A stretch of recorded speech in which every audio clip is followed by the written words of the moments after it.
रायगडमध्ये मतदानादरम्यान झालेल्या मारहाण प्रकरणी मंत्री भरतशेठ गोगावले यांचे पुत्र विकास गोगावले यांच्या विरुद्ध गुन्हा दाखल करण्यात आलाय. महाड पोलिसांनी विकास गोगावले आणि इतर 9 जणांविरुद्ध गुन्हा दाखल केला. राष्ट्रवादी काँग्रेसचे नेते सुनील तटकरे यांचे जवळचे सहकारी सुशांत जबरे यांच्यावर जीवघेणा हल्ला केल्याचा विकास गोगावले यांच्यावर आरोप आहे.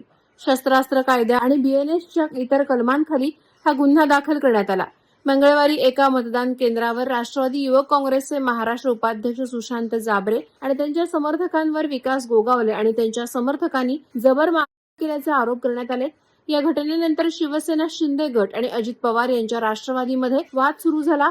विकास गोगावलेंच्या समर्थकांनी सुशांत जाबरेंना बेदम मारहाण करत वाहनांची तोडफोड केल्याचा आरोप आहे. सुशांत जाबरे यांच्या सुरक्षा रक्षकाला देखील गोगावलेंकडून मारहाण करण्यात आल्याचं आरोपांमध्ये म्हटलंय. सुशांत जाबरे यांनी काही दिवसांपूर्वी शिंदे सेनेतून राष्ट्रवादी अजित पवार गटात प्रवेश केला होता. त्यानंतर पहिल्यांदाच समोरासमोर आल्यानंतर महाडमध्ये हा राडा झाल्याचं बोललं जात आहे. आता याबाबत काय कारवाई होणार याकडे साऱ्यांचं लक्ष लागलं आहे. वादळवारा लाईव्हसाठी न्यूज ब्युरो, महाड. नवी मुंबई व रायगड जिल्ह्यातील ताज्या बातम्या आणि घडामोडींसाठी सबस्क्राईब करा वादळवारा लाईव्ह चॅनल आणि दाबा बेल आयकॉन.